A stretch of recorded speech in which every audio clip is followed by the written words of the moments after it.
Hello, this is Raina with Lilo Crafts, and today I am coming on to show how I use those clusters that I shared the other day. Almost all of these, I had a master board that I used as the background. And so for this one, here's the cluster. I added some coffee dyed lace to this master board and made this journaling card, and I inked around with pink and brown. So I wanted to bring out a little bit of the pink in there, and of course I love the brown for the edging. You can see that a little bit better on the back side. So that is journaling card number one.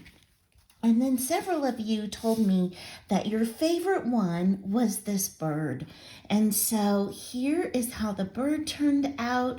Again, this is on a master board as the background. And this time I just added a piece of vintage 1800s book page. And I think that turned out so sweet. And it looks like I bent this. There we go.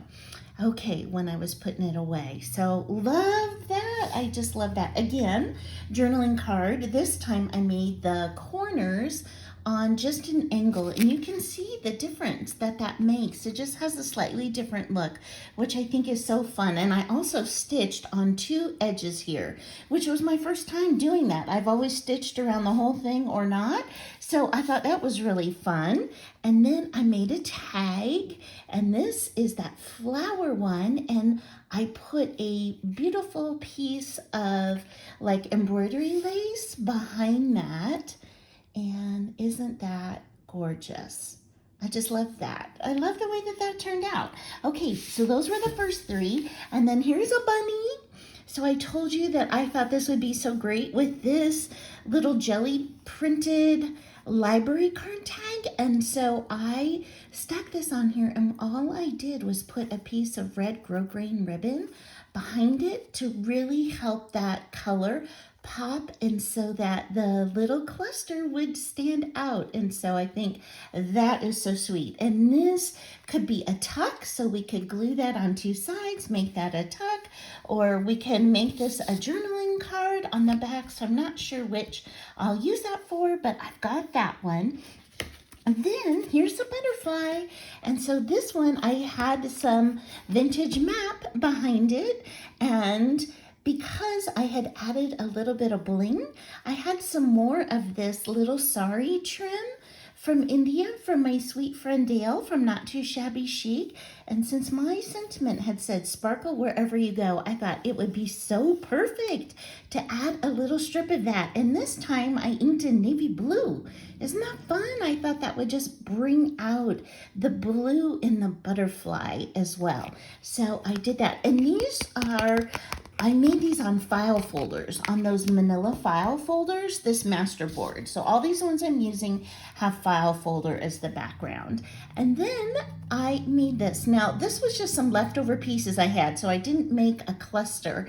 But you can see here, I sewed with scallop and then a straight line. And the reason for that is because I did so many squares. So I had a square piece, and then I did two rectangles, and the only piece that was like a different shape I had was this flower piece that I have from Tim Holtz ephemera.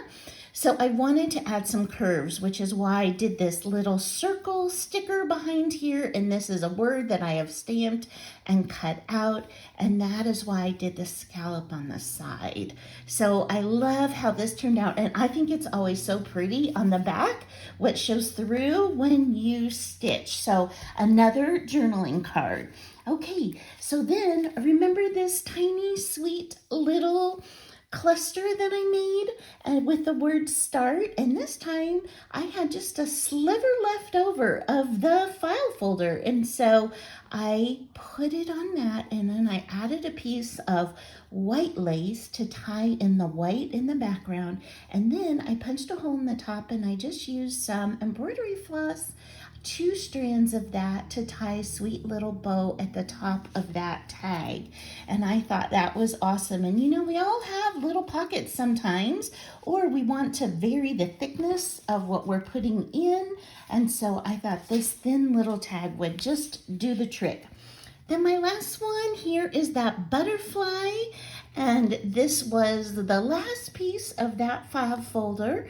And so I thought, you know what, I want to tie in even a little bit more pink because here's the cluster. And so what I did was I had just a little bit of this left. This is the end of my iridescent rickrack. And what I did was I used those same little pink pearls that I had in the center of the butterfly. I thought, you know what, I'll just add that like that. And so this is another sweet little journaling card all inked up with pink. So a little more, you know, cutesy versus vintagey look.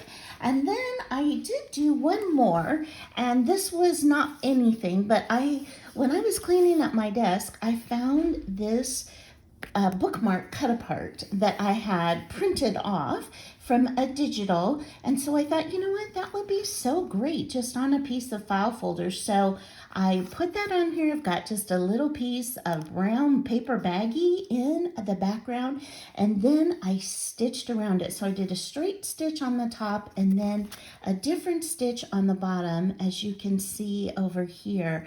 And then I just used my slot punch and I punched that.